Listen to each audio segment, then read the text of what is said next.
can forgive others. That's the idea of the verse na pinakita ko sa inyo.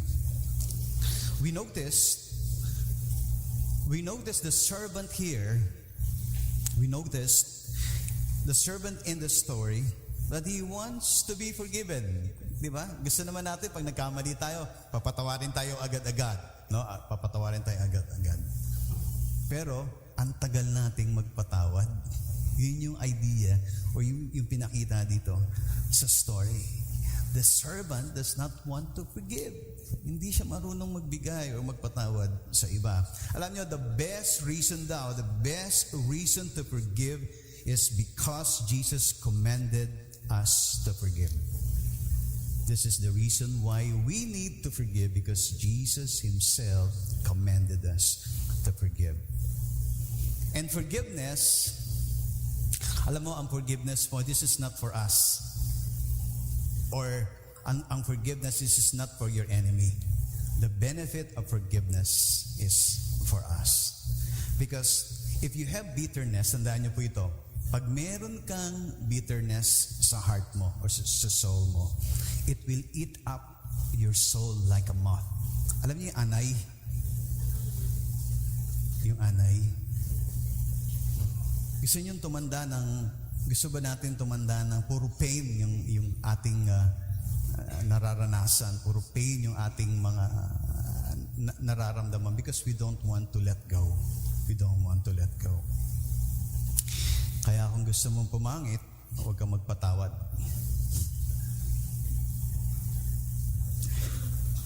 Alam niyo, every time na may mga seminars, no,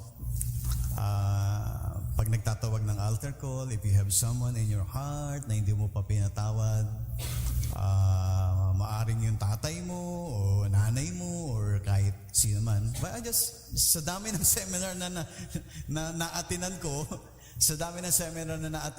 but I just realized na I have forgiven these people, no? No way to come to the altar again, no? Kasi wala na akong nararamdaman. Alam niyo, hindi naman totoo yung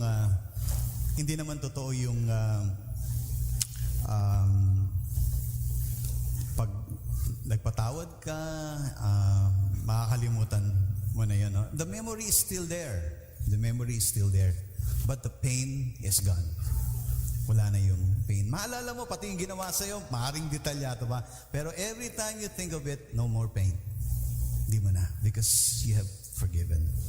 You have forgiven. I hope we do not see ourselves in the unmerciful servant, no? Siguro hindi maging mirror. Hindi dapat maging mirror sa atin yung parable na yon, no? Hindi tayo yon, no? Hindi tayo yon. Matthew verse 28, tingnan niyo to. Verse 28, but when the servant went out,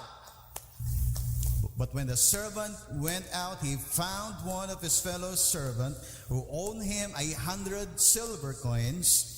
He grabbed him and began to choke him. Pay back what you owe me, he demanded. Tingnan, makikita ninyo na grabe yung yabang nitong servant na ito, no?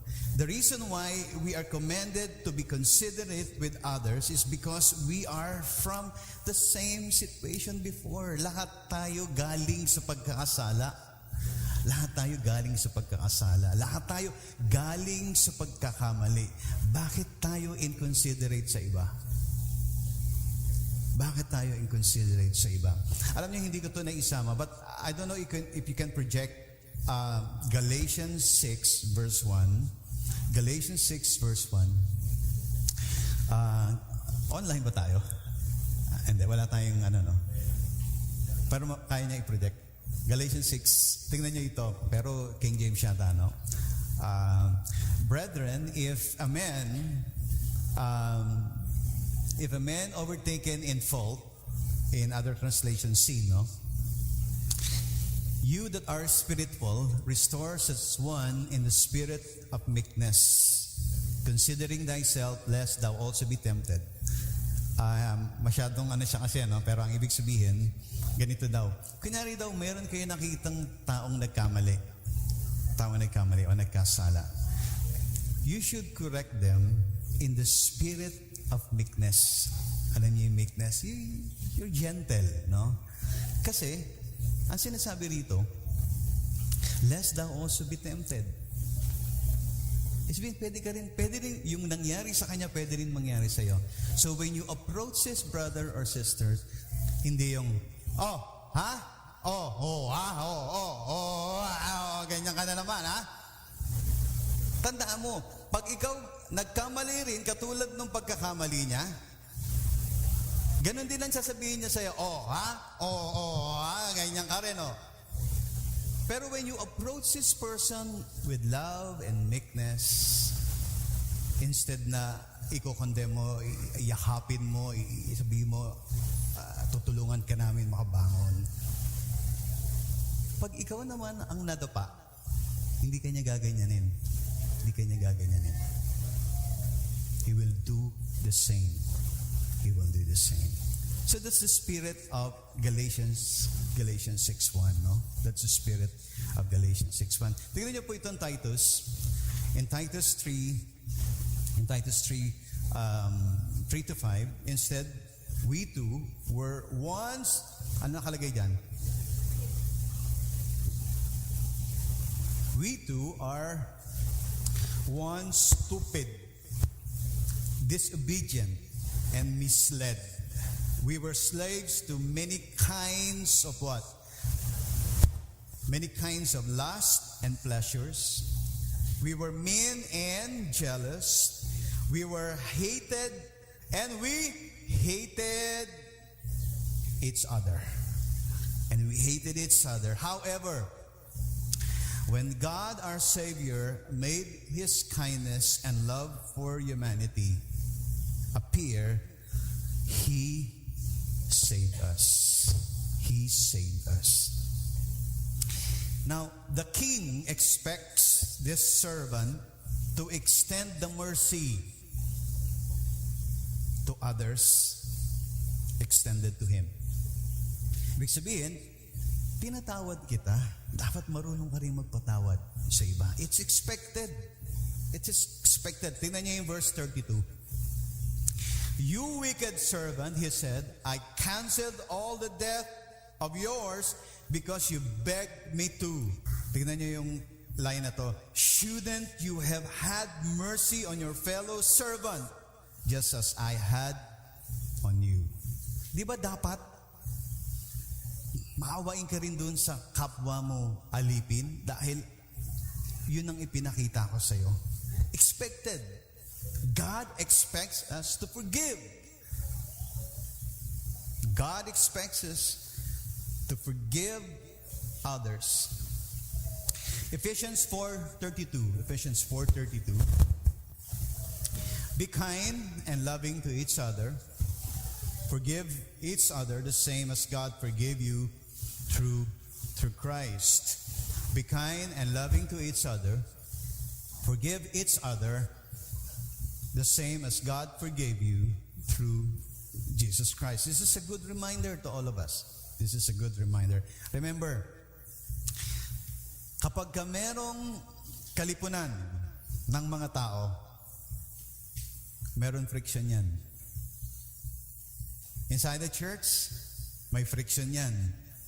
We give our opinion, no? Yung isa magbibigay din ng opinion niya, no? May kaskasan ng sabi sa Proverbs, no? Yung kaskasan ng bakal, kumbaga, no? Meron yan. But it doesn't mean we're enemies. Alam niyo nung senior pastor ko po kasi puti dati, no? Puti. Itong kultura ng mga puti. Ang kultura namin doon sa church ganito. Meron kami tinatawag na chamber. Ibig sabihin, doon kami nagbabalitaktakan. Parang sa Congress, may immunity ka. Ikaw, ganyan ka ganyan yun. Pero doon lang yun sa loob. But when you go out, when you talk about that, mananagot ka. Pero doon sa chamber, sabihin mo na yung sasabihin mo. Pero after this, wala na yan. Hindi ko siya maintindihan. Hindi ko siya maintindihan kasi yung mga Pilipino, pagka pinagalitan mo, iiwasan ka na niyan. May nasabi ka doon sa alam mo, bawal yan, ganyan, ganyan. Iiwasan na yan mga Pilipino, iiwasan na yan. Pero yung mga puti, hindi, parang, tapos wala na, no? One time, pinagalitan kami. Talagang pagalit, no? As in, paglabas, nagjo-joke-joke na siya, yung parang, wala lang, umakbay pa na gano'n. Parang, sa kanya trabaho lang, huwag mo personalin yun. Kasi after na doon sa chamber, lahat sinabi doon, pagdating doon, sa labas, dapat wala na kayong sasabihin. Kaya pag meron kami mga project, sabi niya, kung meron kang disagreement, sabihin mo na doon sa loob. Once na-approve na itong project na ito, approve na yon. Wala nang magrereklamo. Di ba minsan mga Pilipino ginagawa natin, tatahimik. Sabihin niya na yung gusto niya sabihin. After that, kung may reklamo kayo, nando doon sa meeting. Nakatahimik, pero ayaw pala nila yon, no? Ang siste, ganito, paglabas, pangit yung, ganyan, no? Sinabi na nga, sabihin nyo na lahat dito para alam na natin. So, there's friction, no? Minsan, pwede kayo magbalitaktakan sa isang bagay. Pero at the end of the day, he is your brother and he is your sister. Dapat ganun yung kultura sa loob. Malaman nyo, maski ang leadership, pag nagbabalitaktakan sila sa isang proyekto, sa isang dapat mangyari sa simbahan, hindi sila magkaaway. At the end of the day, magkapatid pa rin yan. Dapat yun ang malaman natin. The culture of love, no? Understanding, kindness, be considerate with one another. That's the culture of love. Colossians 3:13.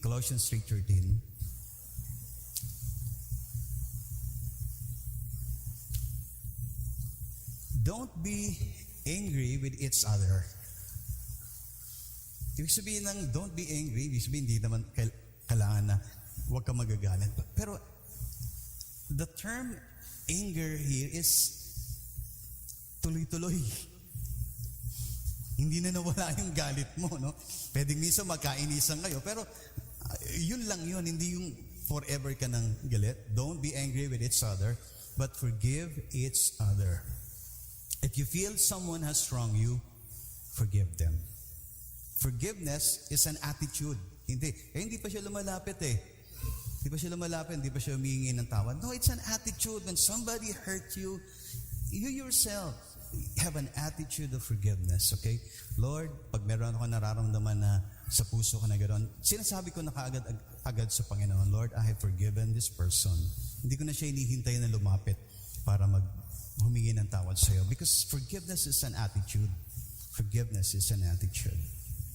If you feel someone has wronged you, forgive them. Hindi naman sinabi rito na kailangan lumapit mo na sa inyo. Kung naramdaman mo na medyo naagrabyado ka, patawarin mo na kagad kasi you feel it inside your spirit and it's not a good feeling kapag meron tayong bitterness sa loob ng puso natin. Forgive others because the Lord forgave you. Because the Lord forgave you.